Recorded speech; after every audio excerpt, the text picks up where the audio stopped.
Right, welcome back to special debate. Tirupati ఐఐటికి మహర్దశ రాబోతుంది.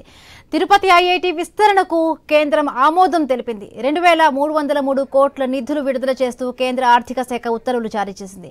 కేంద్ర ప్రభుత్వం నుంచి వచ్చిన నిధులతో ఐఐటి పరిధిలో పెండింగ్ లో ఉన్న అన్ని పనులను వీలైనంత త్వరగా పూర్తి చేస్తామని ఐఐటి డైరెక్టర్ కెఎన్ సత్యనారాయణ తెలిపారు. 2015లో కేంద్ర ప్రభుత్వం తిరుపతి ఐఐటికి మంజూరు చేసింది. 2017 నుండి 2024 వరకు సుమారు 1100 కోట్ల నిధులు మంజూరయ్యాయి.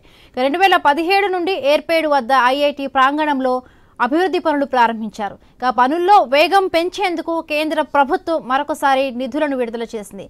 సుమారు 12,000 మంది విద్యార్థులకు వసతితో పాటు విద్యా బోధనకు ఆ నిధులు ఉపయోగపడనున్నాయి.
రైట్గా, ఏపీలో అత్యంత ప్రతిష్టాత్మకంగా గుర్తింపు పొందిన తిరుపతి ఐఐటిని మరింత అభివృద్ధి చేసేందుకు కేంద్ర ప్రభుత్వం మరింత చొరవ చూపిస్తోంది. ఇప్పటికే 2313 నిధులను కూడా కేటాయించింది. రైట్, దీనికి సంబంధించి మరింత పూర్తిగా మనం మాట్లాడే ప్రయత్నం చేస్తాం. మనతో పాటు జాయిన్ అయ్యారు జూమ్లో సీనియర్ నాయకులు, టీడీపీ సీనియర్ నాయకులు శరత్ చౌదరి గారు. నమస్తే అండి. అలాగే అనలిస్ట్ మస్తాన్ రావు గారు, రాజకీయ విశ్లేషకులు కూడా జాయిన్ అయ్యారు. నమస్తే అండి. అలాగే మన కరెస్పాండెంట్ వర్మ కూడా జాయిన్ అయ్యారు. ముందుగా వర్మ దగ్గరికి మనం వెళదాం. సో వర్మ, చెప్పండి, అసలు తిరుపతి ఐఐటికి మహర్దశ పట్టింది.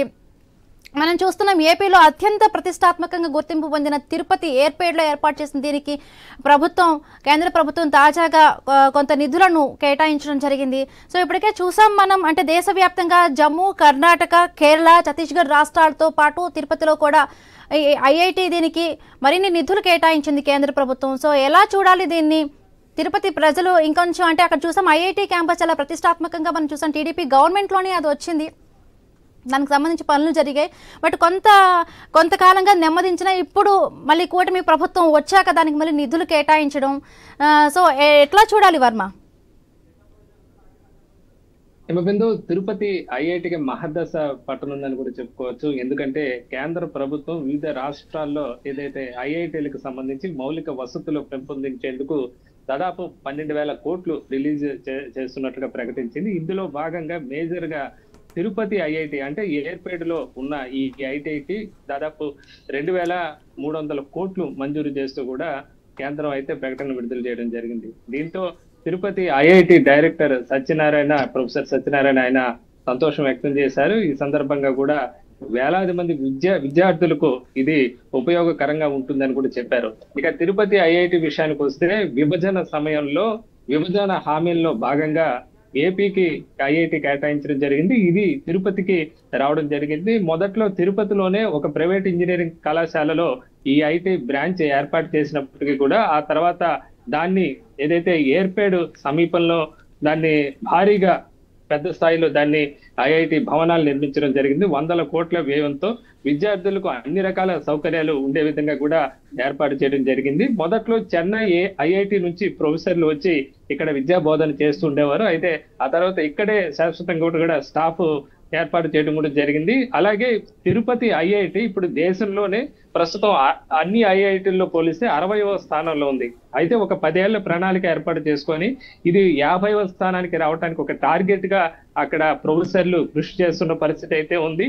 ఈ సందర్భంగానే ఇప్పుడు కేంద్రం 300 కోట్లు రిలీజ్ చేయడంతో ఇది మరింత విస్తరించే అవకాశం ఉంటుంది. దాదాపు మరో 2500 మంది విద్యార్థులకు విద్యా బోధన జరిగేలాగా ఏర్పాట్లు చేస్తామని చెప్పి కూడా ప్రొఫెసర్ సత్యనారాయణ కూడా చెప్పడం జరిగింది. ఇప్పటికే ప్రతి వీక్లీ కూడా దేశంలోని వివిధ సాంకేతిక నిపుణులు కూడా ఐఐటికి వచ్చి అక్కడ ప్రత్యేకంగా కూడా ఒక సెమినార్ లాంటివి ఏర్పాటు చేస్తున్నారు. వీటిని మరింతగా విస్తృత స్థాయిలో ఏర్పాటు చేసే అవకాశాలు కూడా ఇక పరిశీలించుతున్నారు. ఒకవేళ ఈ నిధులు మొత్తం అదనపు భవనాల నిర్మాణానికి అలాగే మౌలిక సదుపాయాల పెంపుదల కూడా ఉపయోగపడుతుందని చెప్పొచ్చు. దీంతో మిగతా ఐఐటీలో సాధారణంగా ఈ కౌన్సిలింగ్ జరిగినప్పుడు తిరుపతి ఐఐటిని ఎక్కువ మంది తెలుగు విద్యార్థులు కోరుకుంటున్న పరిస్థితి అయితే ఉంది. ఈ మౌలిక వసతులు పెరిగితే ఇతర భాషా విద్యార్థులు కూడా తిరుపతికి ఆకర్షించబడే అవకాశం ఉందని చెప్పొచ్చు. మొత్తం మీద తిరుపతి ఐఐటికి ఇక రానున్న కాలంలో మహర్దశ పట్టే అవకాశాలు చాలా పుష్కలంగా కనిపిస్తున్నాయి.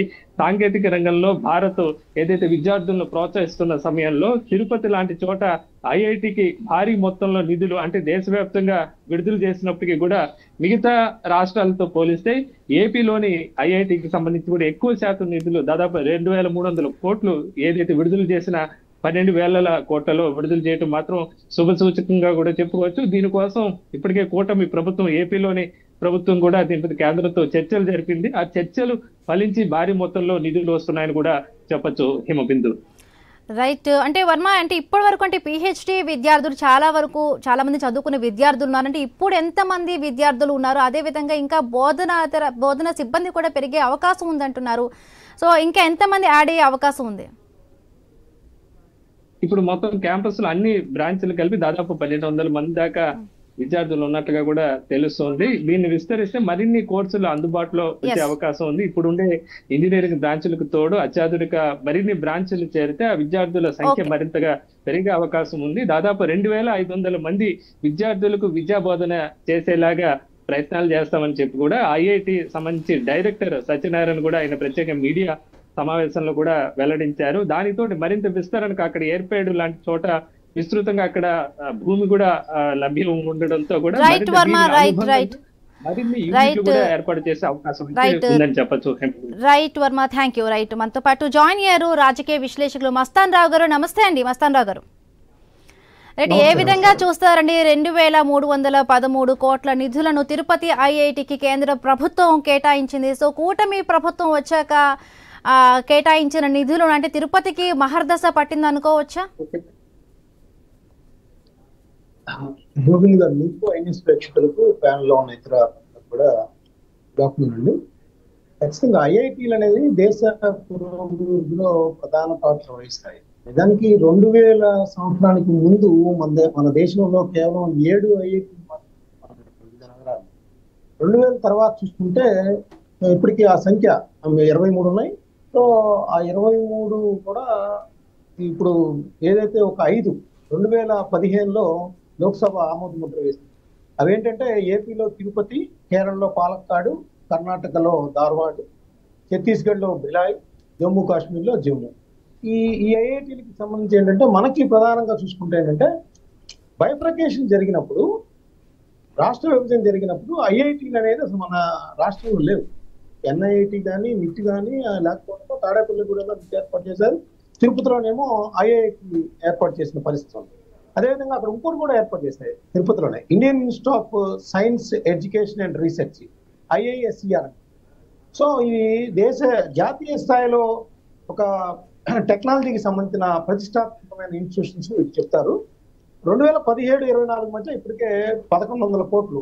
ఇందాక మన ఓపెనింగ్ రిమార్క్స్ చెప్పినట్టు అవి మొదట ప్రైవేటు కాలేజీల భవనాల్లో ఏర్పాటు చేయడం జరిగింది. తర్వాత ఎయిర్పోర్ట్ దగ్గర కొన్ని ఎకరాల్లో తీసుకొని దాదాపు ఇప్పటికే మౌలిక సదుపాయాలకు సంబంధించి స్టూడెంట్స్ క్లాస్ రూమ్స్ కావచ్చు, హాస్టల్స్ కావచ్చు, వీటన్నిటిని కూడా నిర్మాణం చేయడం జరిగింది. దీనికి సంబంధించి ఇప్పుడు ఏంటంటే ఈ 5 ఐఐటీలు ఏదైతే నరేంద్ర మోడీ గారు వచ్చిన తర్వాత ప్రారంభించడం జరిగిందో, నేను చెప్పిన 5 స్టేట్స్ లో దాదాపు 11,828 కోట్ల రూపాయలు ఇప్పుడు బడ్జెట్ కేటాయించారు. ఇవి వచ్చే 4 ఏళ్లలో ఖర్చు చేస్తారు.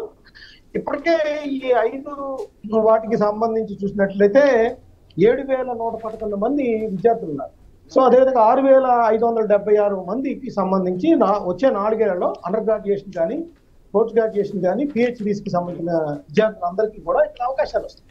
సో ఈ ప్రధానంగా ఏంటంటే టెక్నాలజీకి సంబంధించి ఏదైతే ఇప్పుడు ఆర్టిఫిషియల్ ఇంటెలిజెన్స్ కావచ్చు, ఇంకా అనేక రకాలైన డెవలప్మెంట్స్ వస్తాం, వాటన్నిటికీ సంబంధించి ఇప్పుడు తిరుపతి ఐఐటీలో ఇప్పుడు 2,313 కోట్ల రూపాయలు ఏదైతే ఉన్నాయో వచ్చే 4 సంవత్సరాల్లో వీటిని ఫేజ్ వారీగా ఖర్చు పెట్టడం జరుగుతుంది.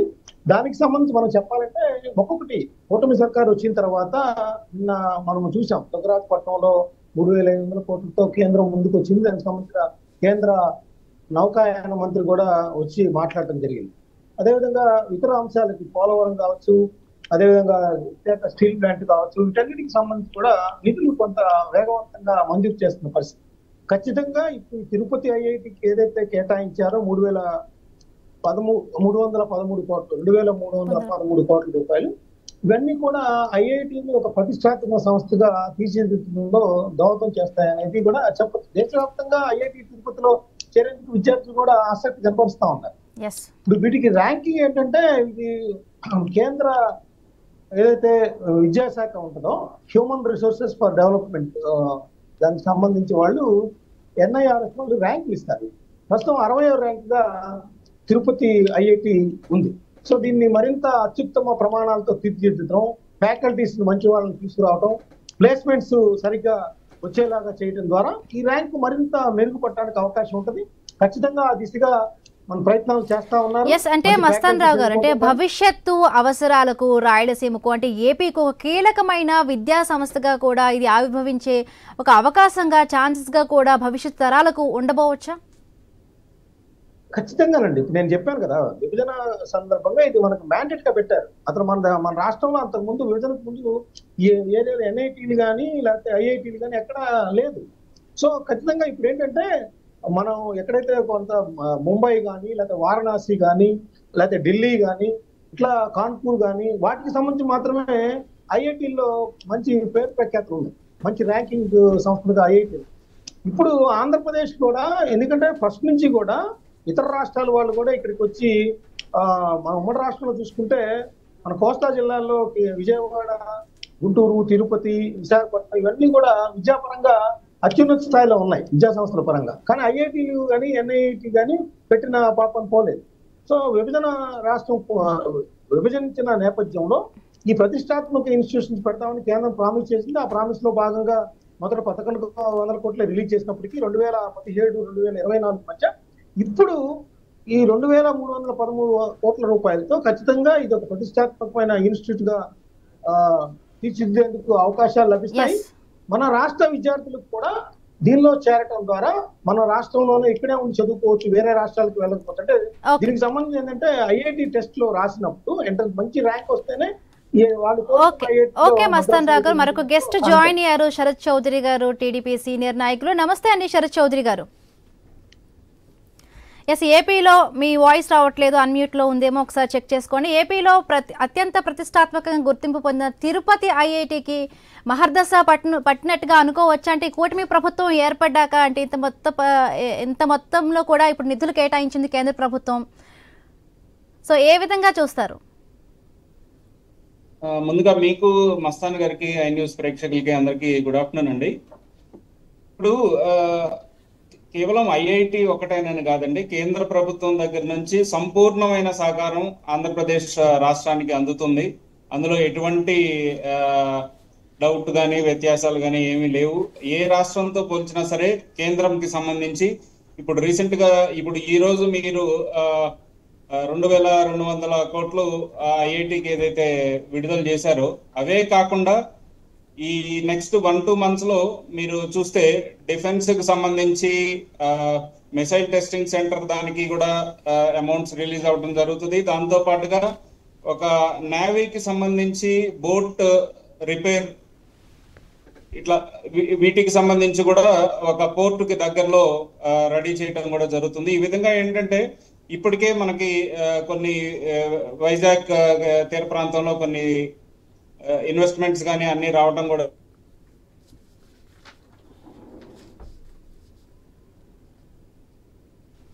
అందులో ఎటువంటి అతిశయోక్తి లేదు.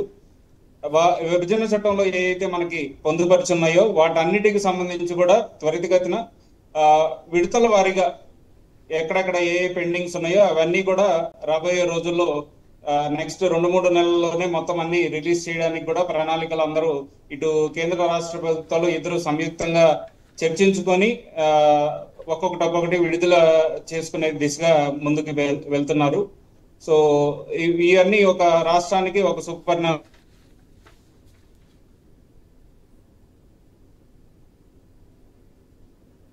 ఎస్ మస్తాన్ రావు గారు, అంటే ఇప్పుడు చూస్తున్నాం మనం, అంటే రాబోయే రోజుల్లో ఒక టెక్నాలజీ హబ్గా కూడా అంటే రాయలసీమ మారే అవకాశంగా మనం చూడొచ్చా ఇప్పుడు? ఎందుకంటే ఓన్లీ చాలా వరకు ఐఐటి ఇంజనీర్స్ అందరూ కూడా ఉంటారు. ఓన్లీ రాయలసీమ వాళ్ళే కాదు, అంటే మిగతా ఐఐటి అంటే మిగతా రాష్ట్రాల నుంచి కూడా వచ్చి పనిచేసే వాళ్ళు చాలా మంది ఉండుంటారు. సో ఎకానమీ వైజ్గా కూడా చాలా వరకు అక్కడ అభివృద్ధి చెందే ఛాన్సెస్ ఉంటాయి. ఇప్పుడు 23 ఐఐటీలు ఏదైతే ఉన్నాయో ఆ నగరాలు కూడా ఎందుకు అభివృద్ధి చెందుతాం? ఎందుకంటే ఐఐటీకి సంబంధించి ఎంట్రన్స్ టెస్ట్ పెట్టాలంటే జాతీయ స్థాయిలో మనం పోటీ పడాల్సి ఉంటుంది. సో ఐఐటి క్వాలిఫై అయితే వాళ్ళ 23 ఐఐటీలకు సంబంధించిన సీట్లు ఉన్నాయో వివిధ బ్రాంచ్లకు సంబంధించి కోరుకుంటారు. వాళ్ళకి అక్కడ ఆ బ్రాంచెస్ ఎలక్షన్ జరిగింది. ఇప్పుడు ఐఐటి ఏర్పాటు చేయడం ద్వారా ఇప్పుడు ఏర్పేడ్ కానీ ఆ చుట్టుపక్కల ప్రాంతాలు కానీ ఆ రాయలసీమకు సంబంధించిన జిల్లాలు కానీ మొత్తం తిరుపతి వైపు చూసే అవకాశాలు ఉంటాయి. ఎందుకంటే అదొక ఐకాన్ గా ఉంటుంది. ఇంజనీరింగ్ స్టూడెంట్స్ కానీ లేకపోతే ఇంటర్మీడియట్ అయిపోయిన తర్వాత ఎంసెట్ అట్లా ప్రిపేర్ అయ్యేవాళ్ళు కానీ ఐఐటిలో మనం కూడా మంచి ర్యాంక్ పొందితే ఇక్కడ చదువుకోవచ్చు అనేది కూడా ఉంటుంది ఒకటి.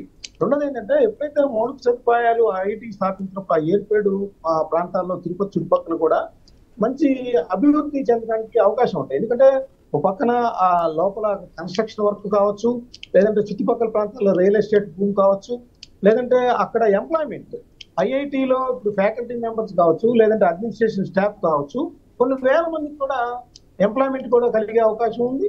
ఒక ఎన్విరాన్మెంట్, మంచి ఎడ్యుకేషన్ ఎన్విరాన్మెంట్ కూడా అవకాశం ఉంటుంది. సో ఇవన్నీ దృష్ట్యా చూసినప్పుడు ఖచ్చితంగా ఇప్పుడు వెనకబడిన ప్రాంతమైన రాయలసీమలో ఇట్లాంటి ప్రతిష్టాత్మకమైన ఇన్స్టిట్యూషన్ రావడం అనేది ఖచ్చితంగా అందరూ కూడా ఇన్వైట్ చేయదగ్గ అంశం. సో అందుకనే ఇప్పుడు ఏదో పెట్టాం, ఐఐటి పెట్టాం, ఏదో 200-300 కోట్లు నిధులు ఇచ్చామని కాకుండా ఇప్పుడు వాళ్ళు ఏదైతే మొత్తం పూర్తి స్థాయిలో 2,313 కోట్ల రూపాయలు అంటే ఖచ్చితంగా అది ఫ్యూచర్ లో ఒక మంచి దేశంలోనే 23 ఇన్స్టిట్యూషన్స్ లో ఒక మంచి ఇన్స్టిట్యూషన్ గా తయారయ్యేందుకు అన్ని అవకాశాలు లభిస్తాయనేది కూడా ఎటువంటి సందేహం లేదు. ఎస్, అలాగంటే విద్యార్థులకు విద్యా ప్రమాణాలు కూడా ఇంకా పెంచే విధంగా కూడా ఉంటాయంటున్నారు. నెక్స్ట్ అలాగే చాలా వరకు కూడా ఐఐటి పార్క్స్ అంటున్నారు అక్కడ పరిశోధనకు సంబంధించి కూడా. శరత్ గారు, అది ఇప్పుడు మేడం ఇది విద్యా ప్రమాణాలు పెంచే దిశగా ఆల్రెడీ లోకేష్ గారు ఎన్నో ప్రణాళికలు రెడీ చేస్తున్నారు.